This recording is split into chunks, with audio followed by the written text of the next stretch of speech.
বাংলাদেশ আমরা 88% মুসলমান বলতে এখন বাধ্য, কিন্তু আগেও বলতাম 95, বর্তমানে 88% বলতে বাধ্য হচ্ছি।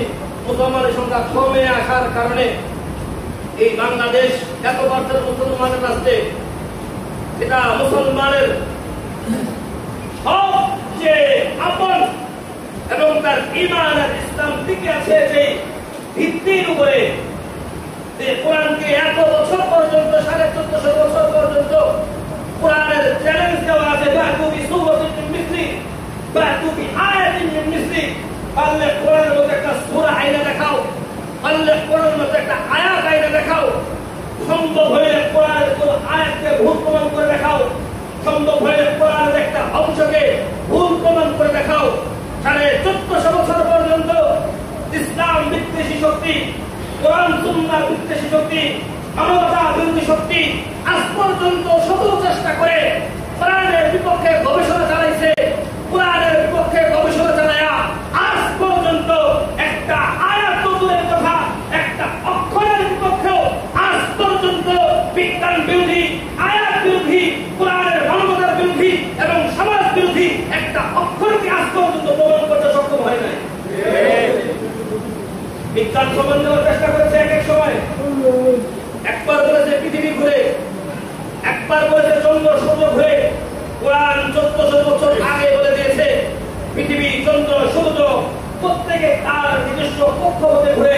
বিজ্ঞান এক সময় থিওরি চেঞ্জ করতে বাধ্য হয়েছে, সর্বশেষ সিদ্ধান্ত নিয়েছে আমরা কোরআনের আয়াতের বিপক্ষে এক এক ধরনের বিজ্ঞানীরা গবেষণা করে ভিন্ন সিদ্ধান্ত শুনিয়েছিলাম।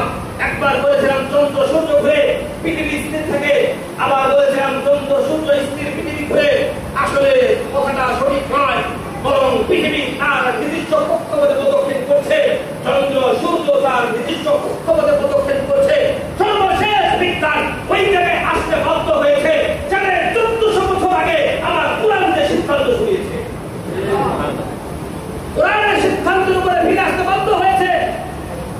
নাস্তিক মুরতাদ বলেন, ইসলাম বিদ্বেষী বলেন, কোরআন বিদ্বেষী বলেন, মানবতার বিদ্বেষী বলেন, মানবতার দুশ্মন বলেন, তাদের বিজ্ঞান, অর্থ, সম্পদ, টাকা পয়সা সব ব্যয় করে কোরআনের বিপক্ষে একটা আয়াতের বিপক্ষে আজ পর্যন্ত এর বিপক্ষে প্রমাণ করতে সক্ষম হয় নাই। সুতরাং এটা আমাদের সংবিধান, এটা আমাদের সংবিধান, এটা আমাদের জানের চেয়ে বেশি প্রিয়। ইসলাম আমাদের জানের চেয়ে বেশি প্রিয়, নবী সাল্লাল্লাহু আলাইহি ওয়াসাল্লাম আমাদের জানের চেয়ে বেশি প্রিয়, ইসলামের প্রত্যেকটি ছোট্ট বিধান আমাদের জানের চেয়ে বেশি প্রিয়। সুতরাং কেউ যদি আমাদের শরীরে আঘাত হানে, প্রয়োজনে কল্লা উড়িয়ে দেয়, যতটুকু না ইমানদার কষ্ট পাবে, এই কোরআনের সাথে বেয়াদবি করলে ইমানদার তার চেয়ে বেশি কষ্ট পাবে। ইসলামের বিধানের উপরে কেউ আওয়াজ তুললে ইমানদার তার চেয়ে বেশি কষ্ট পাবে। মোহতারাম হাজরিন, বাংলাদেশে এই সপ্তাহে নরসহ বিশ্ববিদ্যালয়ের এক কুলাঙ্গার আমার এই আল্লাহর কালামের উপরে আপত্তি করে আল্লাহর এই কালামের সাথে বেয়াদবি করেছে। রাষ্ট্রের পক্ষ থেকে তাকে গ্রেফতার করা হয়েছে। গ্রেফতার করার মধ্যেই যাতে সীমাবদ্ধ না থাকে, আমার এই কোরআনের দুশমনকে শুধুমাত্র গ্রেফতার পর্যন্ত সীমাবদ্ধ থাকলে তাওহীদি জনতা এটাকে কোনোভাবেই মেনে নেবে না। যদি তার সর্বোচ্চ শাস্তির বিধান না হয়, তাওহীদি জনতা রাস্তায় নেমে তার বিচার নিশ্চিত করবেই করবে ইনশাআল্লাহ। এই ব্যাপারে কোনো প্রকারের কম্প্রোমাইজ নাই, এই ব্যাপারে কোনো প্রকারের কম্প্রোমাইজ নাই। আর এই আওয়াজ দিতে গিয়ে মিনমিন করে আওয়াজ দেওয়ারও সুযোগ নাই।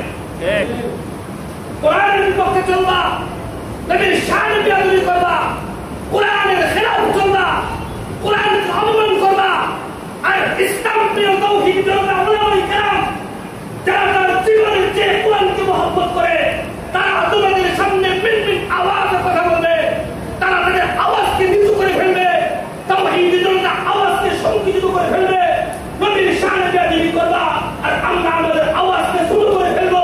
এই কল্পনা করার সুযোগ নাই। ইসলাম আমাদের এই শিক্ষা দেয় নাই। আমার ব্যক্তির উপর আঘাত হানো, আমার সম্পদ ছিনিয়ে নাও, আমার ব্যক্তির উপর আঘাত করো, আমাকে শারীরিক কষ্ট দাও, আমার ব্যাপারে কুচ্ছারণা করো, আমাকে গালিগালাজ করো, কসম